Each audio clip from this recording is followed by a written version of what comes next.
एक भगवान के परम भक्त थे, नारायण दास उनका नाम था। बहुत ध्यान से सुनना। नारायण दास जी को भी वृंदावन से बहुत प्रेम था, और वृंदावन का प्रेम उन पर ऐसा चढ़ा कि वो गोपी भाव में रहने लगे। और कैसा गोपी भाव?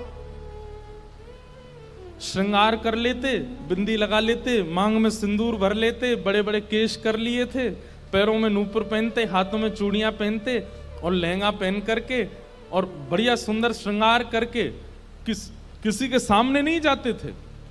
अपने गोपाल जी उनको तैयार करके, उनका श्रृंगार करके उनका भोग लगा के उनके सामने नाचते थे, अपने ठाकुर जी के आगे, और किसी को नहीं दिखाते थे, बस अपने ठाकुर जी को दर्शन कराते थे। नाचते थे, गाते थे, रिझाते थे, और फिर नाचते नाचते फिर प्रसादी सिद्ध करते, प्रसादी सिद्ध करके फिर राजभोग करा देते, व्यारू करा देते, कलेऊ करा देते, ठाकुर जी के अष्टाम लीला करते, अष्टयाम भोग धराते, लेकिन नृत्य और गायन ये दो सेवा नहीं छोड़ते थे। लेकिन धीरे धीरे वैष्णवों ने उनको देखना, ढूंढना शुरू कर दिया। लोग उनकी कुटिया में जाने लगे, तो वैष्णवों को तो वो बैठने देते थे, बोले आप सब तो ठाकुर जी के समान हो, आपके सामने तो मैं नाच सकता हूं। सब लोग इधर देखो, ध्यान से, आवाज आ रही है हमारी? नृत्य कर रहे थे।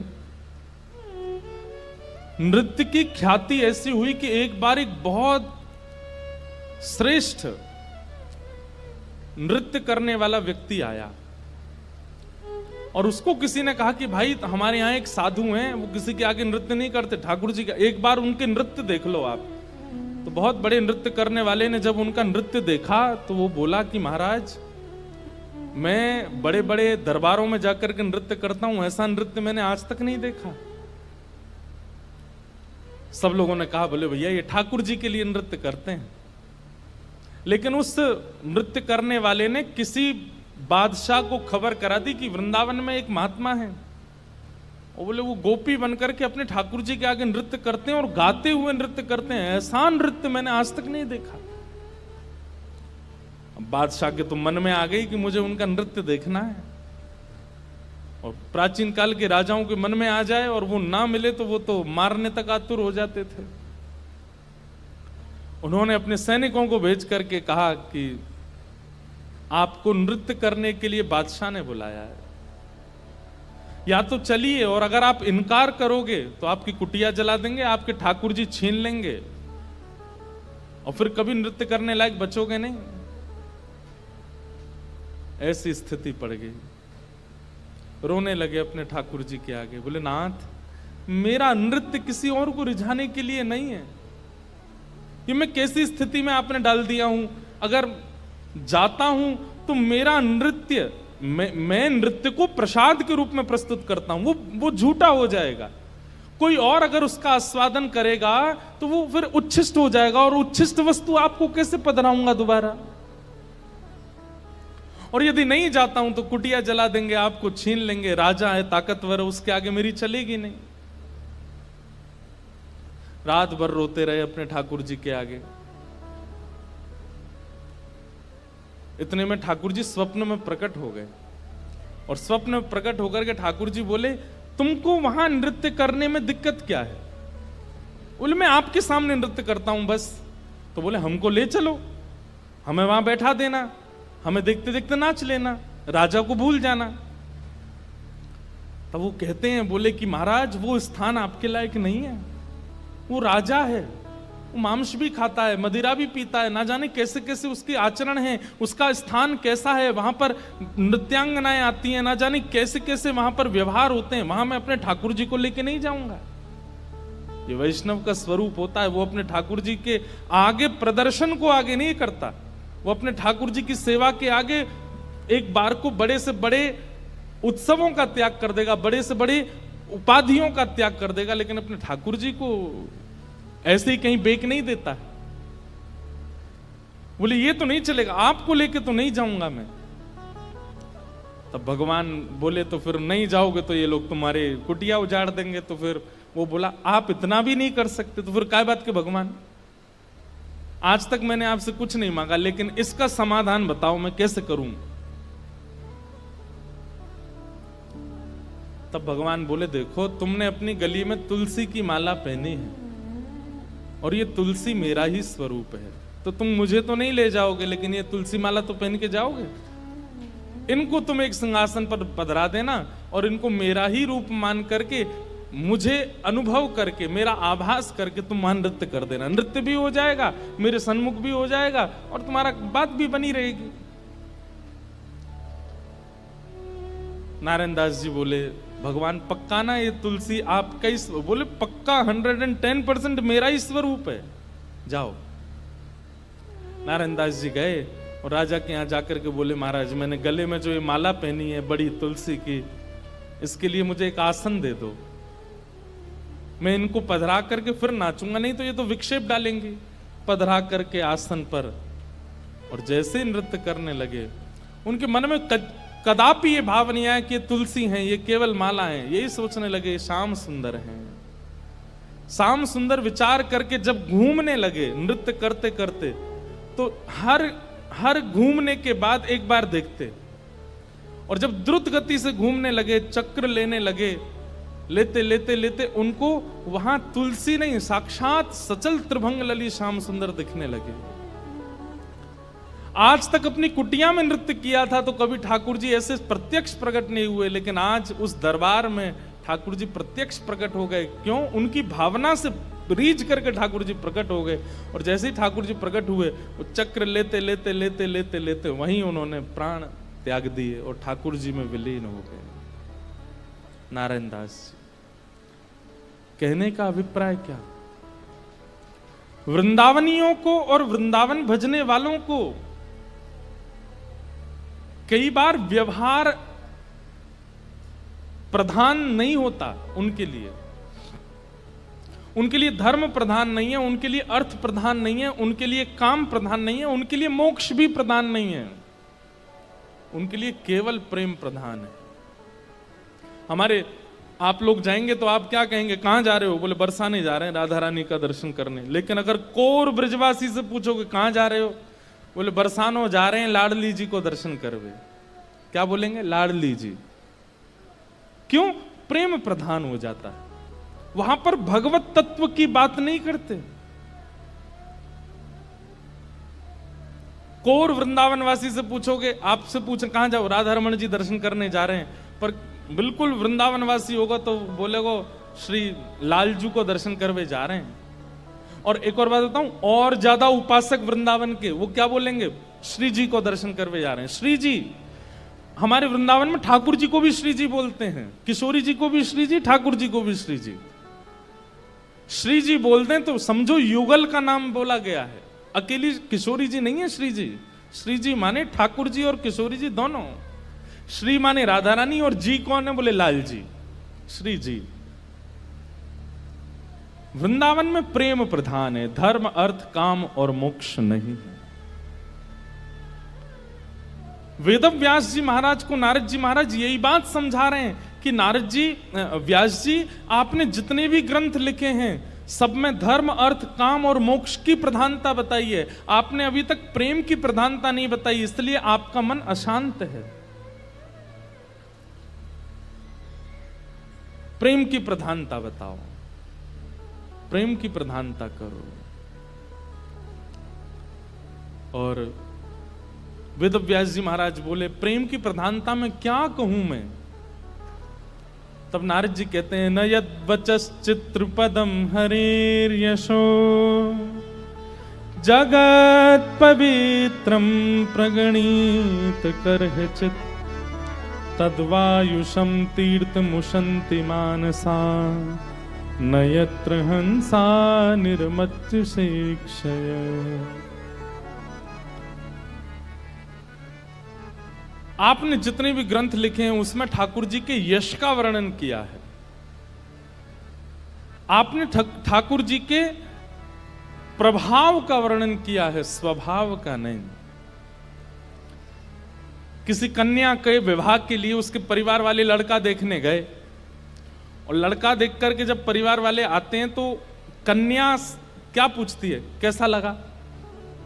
तो परिवार वाले क्या बोले, बहुत अच्छा घर है, गाड़ी बहुत अच्छी है उनके पास, वो जॉब करता है, 1 लाख रुपए महीने कमाता है, हाइट भी उसकी अच्छी है, 6 फीट का है, कपड़े भी बहुत अच्छे पहनता है, थोड़ा सांवला है लेकिन वैसे सब कुछ अच्छा है, माँ बहुत अच्छी है, पिताजी।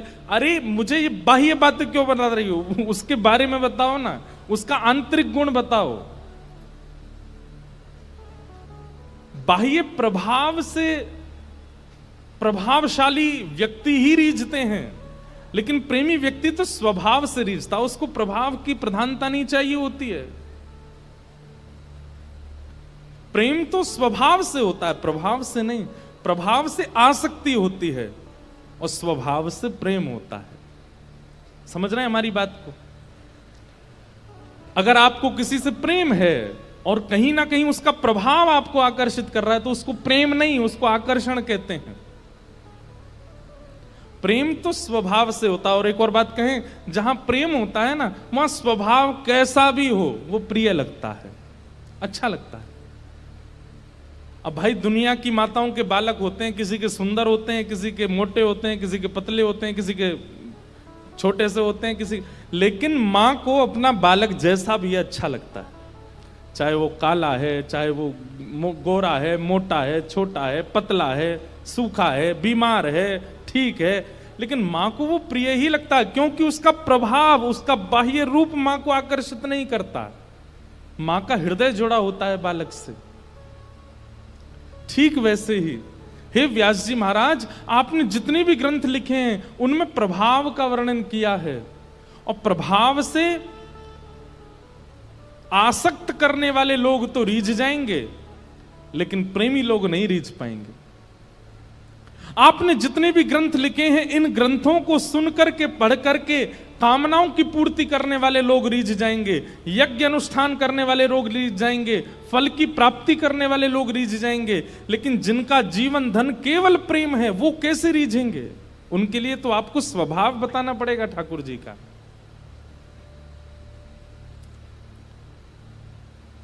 हमारे ब्रज में कहें, लाला तू भगवान है। ठाकुर जी बोले, काय को मधुमंगल तू ये काय को पूछ रहा हो? बोले ना ना, हमने ऐसी सुनी है कि जब गर्गाचार्य जी आए ना तो वो कह के गए कि यशोदा मैया तुम्हारो लाला नारायण समान गुण ही है, और तेरी हरकतनते हुए ऐसा लगे कि तू कहीं भगवान तो ना है। तो ठाकुर जी धीमे से बोल जाते हैं, बोले मधुमंगल एक बात बताऊं? बोले कहा, मैं जय जय ही हूं, मैं भगवान ही हूं। तू सांची भगवान है? बोला हाँ। लाला मैं सबन बता दूं कि तू भगवान है? ठाकुर जी बोले हाँ बताया। मधुमंगल गयो, सबरे सखान में हल्ला मचाया, बोले तुम्हें एक बात बताऊं? बोले कहा, हमारो जो लाला है ना, बोले हाँ जी भगवान है। ये बात सुन के आधे तो हंसने लगे और आधे छड़ी लेकर के बोले दिखाइयो ने कहां तेरो भगवान।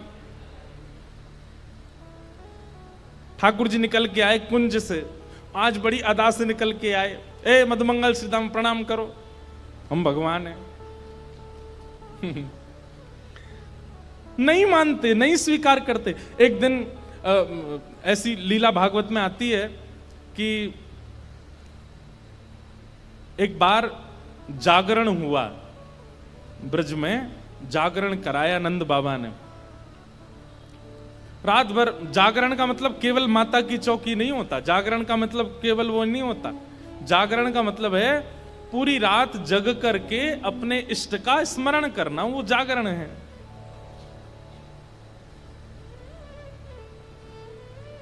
रात भर जागरण चला, तो जागरण के काल में जैसे ही थोड़े ब्रह्म मुहूर्त का समय हुआ, तब घड़ी तो होती नहीं थी, अंदाजा लगाया तो नंद बाबा को लगी कि भाई ब्रह्म मुहूर्त है, क्यों मैं स्नान करवे जाऊं। तो जैसे ही नंद बाबा ने यमुना जी में प्रवेश किया,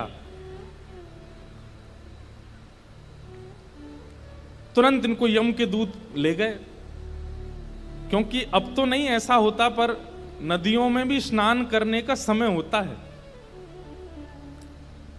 ब्रह्म काल से पहले अगर आप नदी स्नान करते हैं तो वो देवताओं का समय होता है, उस समय देवता स्नान करने आते हैं, उस समय नहीं करना चाहिए। और सूर्य उदय के बाद नदियों में स्नान का विधान राक्षसों का है, इसलिए तब भी नहीं करना, ब्रह्म मुहूर्त में ही करना चाहिए। और जब त्रिकाल संध्या और त्रिकाल स्नान का भाव है तब कोई ऐसी बात नहीं, पर प्रथम स्नान मानव का ब्रह्म मुहूर्त में ही होना चाहिए, ऐसा शास्त्र आज्ञा है। तो नंद बाबा देव काल में चले गए और जैसी नदी में स्नान करने पहुंचे तो गंधर्वजन इनको पकड़ के ले गए। जब नंद बाबा बहुत देर तक नहीं आए तो सबने जाके ठाकुर जी से कही, तो ठाकुर जी गए और ठाकुर जी ने यमुना जी में प्रवेश करके गंधर्व लोक में जाकर के नंद बाबा को वहां से छुड़ाया और वापस लेकर के आए। तो जैसे ही नंद बाबा वापस आए तो सब ब्रजवासियों ने घेर लिया, सब लोग इधर देखो। सब ब्रजवासी बोले, बाबा तुम कहां चले गए, रात में गए अब निकल के आए हो। मधुमंगल श्रीदाम बोले, बाबा हमें तो यूं बताओ, इतनी देर तुमने सांस कैसे ली भीतर, तुम चले कहां गए। बाबा बोले, भैया 2 देवता मुझे पकड़ के ले गए, मैंने देव काल में स्नान कर लियो। बोले फिर? बोले कछु ना, बड़े बड़े महल बने, बड़े बड़े लंबे चौड़े देवता ऐसे सुंदर कि देखते रह जाओ। मैंने इंद्र को दर्शन किया, मैंने सबरे देवता देखे वहां पे। और फिर बाबा फिर का भयो? बोले इतने में ही लाला आयो, और जैसे ही लाला आयो, लाला के आती सब या को प्रणाम करने लगे, सब या के चरणन में नतमस्तक है गए, सब या की बलैया लेने लगे, गंधर्वजन या की आरती करने लगे। बात तो सुनो पूरी। और सब ब्रजवासी टेढ़े टेढ़े देख रहे हैं, लाला है या पूज रहे हम बे, या की पूजा कर रो इंद्र हम बे। ठाकुर जी इतरा रहे सामने खड़े खड़े, बोले तुम्हें ही नहीं पूजा मो, सबरे पूजे तीनों लोक में। सबरे बोले, बाबा सच में यहाँ की पूजा भाई वहां पे? बोले हाँ। अब तो ठाकुर जी का यश बढ़ गया, अब तो महाराज निमंत्रण आने लगे घर घर से, लाला हमारे घर भोजन करवे आ जाइयो, हमारे घर सोवे आ जाइयो, हमारे घर शरबत पीवे आ जाइयो, छाछ पीवे। अब ठाकुर जी तो मधुमंगल सीधामा से कह रहे हैं, आज की भाषा में कहें तो अपॉइंटमेंट लेते जाओ कहां कहां जाना है। ठाकुर जी का यश हो गया इतना वृंदावन में कि भैया या तो देवता भी जाने। एक दिन सब ब्रजवासियों ने कही, लाला तू सांची भगवान है, तू सांची बता दे, सौगंध खा के तू सांची भगवान है। ठाकुर जी बोले, अगर मैंने बता दिया कि मैं भगवान हूं तो आप क्या करोगे, पूजोगे मुझे? लाला पूजेंगे तो ना भाई, तो तू भूल जा, लेकिन हमारी एक इच्छा है। बोले का एक बार वैकुंठ देखनो चाहे, वैकुंठ है कैसो। लाला तू अगर सांची भगवान है तो एक बार वैकुंठ दिखाला हमें। ठाकुर जी बोले, मेरे हाथ पकड़ो। सब रे ग्वाल बालन ने ठाकुर जी के हाथ पकड़े, बोले नेत्र बंद करो। जैसे नेत्र बंद किए, अंतर ध्यान सब ग्वाल वालों को लेकर के ठाकुर जी को सीधे वैकुंठ पहुंच गए। हाँ भाई सबरे नेत्र खोलो। जैसे ही नेत्र खोले तो विशाल स्वर्ण का किवाड़ लगी है और जय विजय राजा, जय विजय द्वारपाल खड़े हैं। ठाकुर जी के जाते सब जय जयकार करने लगे, द्वार खुल गए, पुष्प वर्षा हो रही है, सहनाइयां बज रही हैं, मृदंग बज रहे हैं, सुंदर गाजे बाजे हो रहे हैं। सब देवी देवता दौड़े दौड़े आ रहे हैं, कोई कमल लेकर के आ रहे हैं, कोई माला लेकर के आ रहे हैं, कोई अक्षत लेकर के आ रहे हैं, कोई अगरबत्ती धूप बत्ती कर रहे हैं। ठाकुर जी की जय जयकार हो रही है। मधुमंगल श्री दामा सबरे बोले, लाला ने परिचय तो करा दे। ठाकुर जी बोले, देख वो सामने खड़ो तुम्हारो इंद्र, जाए तुम इतने सालन ते पूज रहे, वो खड़ो इंद्र। बोले लाला ये इंद्र है? बोले हाँ। या कि हाथी पे हमें बैठा दे एक बार। ठाकुर जी बोले, इंद्र इधर आओ, अपने हाथी को लेके आओ। हाथी आ गया, ऐरावत हाथी, सबरे ग्वाल बाल चढ़ गए उसके ऊपर। ठाकुर जी लेकर के पूरे वैकुंठ में घुमा लाए, नीचे उतर आए। बोले लाला बहुत जोर को हाथी है, या ले चल वृंदावन, अपने पास ही धरेंगे, वहीं घूमे करेंगे। यहाँ पे ऐरावत हाथी की बहुत सारी सूंड हैं और अद्भुत उसका स्वरूप है, श्वेत रंग का वो है। ब्रजवासी बोले, लाला हमने सुनी है ब्रह्मा के 4 मुंह हैं, एक बार दिखा दे। ठाकुर जी ने ब्रह्मा जी को बुलाया, ब्रह्मा जी आ गए। ब्रह्मा जी जैसे ही आए तो मधुमंगल श्रीदामा जाके स्पर्श करके उनके मुख देख रहे हैं, सच्ची के हैं कि नकली हैं। लाला ये तो सांची है। सब जगह ठाकुर जी ने घुमाया, जिस देवी देवता से मिलना चाहते थे सबको प्रकट कर दिया, सुंदर प्रसाद पाया, सुंदर सब जगह घूमे ठाकुर जी को लेके, नदियों में, तालाबों में, पशु पक्षी सब देखा, वैकुंठ का एक एक कोना ठाकुर जी के साथ देखा। सब जगह घूम करके ब्रजवासी थक गए, थक करके बोले लाला अब चल वृंदावन चल, अब ले चल हमें। ठाकुर जी बोले भैया सुनो, तुम सबके लिए कक्ष खुलवा दिए हैं और वैकुंठ का नियम है, मैं बताना भूल गया था कि यहां एक बार आने के बाद फिर यहां से जाता नहीं है कोई भी। अब तुम सब यहीं वैकुंठ में रहो, क्या बुराई है, ये उर्वशी गंधर्व सब लोग तुम्हारी सेवा में रहेंगे, देवी देवता, अरे तू जब कहेगा इंद्र आ जाएगा, ब्रह्मा आ जाएगा, सब तुम्हारी सेवा में रहेंगे, यहीं बैठे रहो। अब ये सुनते ही ब्रजवासी तो रोने लगे, ठाकुर जी के चरणन में गिर गए, बोले लाला तू हमारे प्राण मांग ले, तू जो कहेगो हम तो दे देंगे, तू कहेगो आज के बाद हम तो जय जय मान के रोज तेरी आरती पूजा करे करेंगे, लेकिन हमें वापस वृंदावन ले चल, हम वैकुंठ में ना रह सके, हमें तो वृंदावन ही प्रिय है लाला। ठाकुर जी के नेत्र सजल हो गए, सब देवी देवताओं को दिखाते हुए ठाकुर जी बोले तुम लोगों को आश्चर्य होता है कि भगवान इन ब्रजवासियों से इतना प्रेम क्यों करते हैं, देखो दीयमान न ग्रहणंती, ये भक्ति की वो स्थिति है कि मैं वैकुंठ देने को बैठा हूं लेकिन इनको नहीं चाहिए, क्यों, वृंदावन प्रिय है, यमुना जी प्रिय हैं, गोवर्धन प्रिय है। अरे ठाकुर जी ज्यादा दूर नहीं, मथुरा गए थे, 6 किलोमीटर है वृंदावन से, एक भी ब्रजवासी नहीं गया, जबकि प्राण बसते हैं श्री कृष्ण में, अपने प्राण श्री कृष्ण को जाने देंगे लेकिन स्वयं वृंदावन छोड़ करके नहीं जा सकते, इतना प्रेम वृंदावन से ब्रजवासी करते हैं। तभी तो गोपियां गोपी गीत में सबसे पहला शब्द ही यही कहती हैं, जयति तेधिकं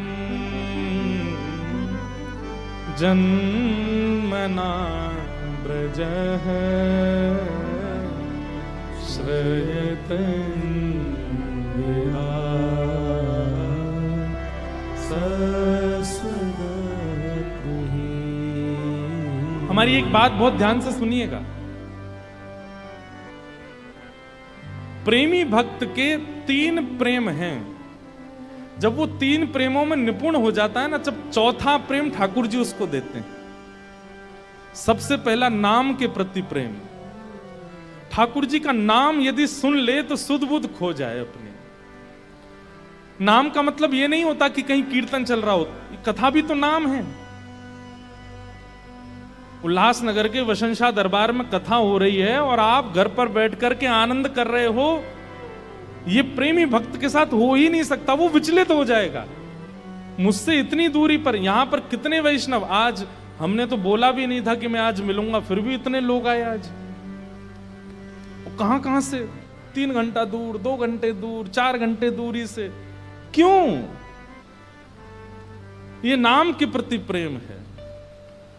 आप अपने 100 काम छोड़ देंगे लेकिन ठाकुर जी की लीला कथा नाम नहीं छोड़ सकते। सबसे पहला प्रेम नाम के प्रति, दूसरा प्रेम लीला के प्रति प्रेम, मतलब जैसे ही कोई लीला सुनाई जाती, अभी हमने ये वैकुंठ दर्शन लीला सुनाई, तो ये लीला सुनते ही नेत्र बंद हो गए, वो प्रत्यक्ष दिखने लगा, ठाकुर जी कैसे जा रहे हैं, मधुमंगल ने कैसे हाथ पकड़ा होगा, इंद्र के ऐरावत हाथी पर कैसे बैठे होंगे, और फिर वापस ब्रज आने के लिए कैसे रोने लगे होंगे सब ब्रजवासी। ये लीला तुरंत मन में स्फुरित होने लग जाए, ये लीला के प्रति प्रेम, नाम के प्रति प्रेम, लीला के प्रति प्रेम और धाम के प्रति प्रेम। कोई कह दे कि मैं वृंदावन जा रहा हूं तो उसके प्रति ऐसी भावना आने लग जाए, कितना सौभाग्यशाली वृंदावन जा रहा है। कोई कह दे कि मैं वृंदावन से आ रहा हूं तो उसके प्रति यह बात होने लग जाए कि इसके मोतियों से आरती उतार लूं, वृंदावन से आया है। ऐसा धाम के प्रति स्नेह, ये 3 प्रेम अगर आपके चित्त में प्रकट हो गए, नाम के प्रति, लीला के प्रति और धाम के प्रति, तो फिर ठाकुर जी चौथा प्रेम स्वयं देते हैं, अपने रूप के प्रति, अपने स्वरूप के प्रति। ठाकुर जी अपना रूप दे देते हैं।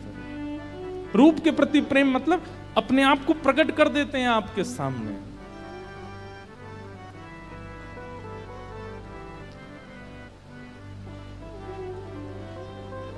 इसलिए भैया वृंदावन में सब उल्टा है।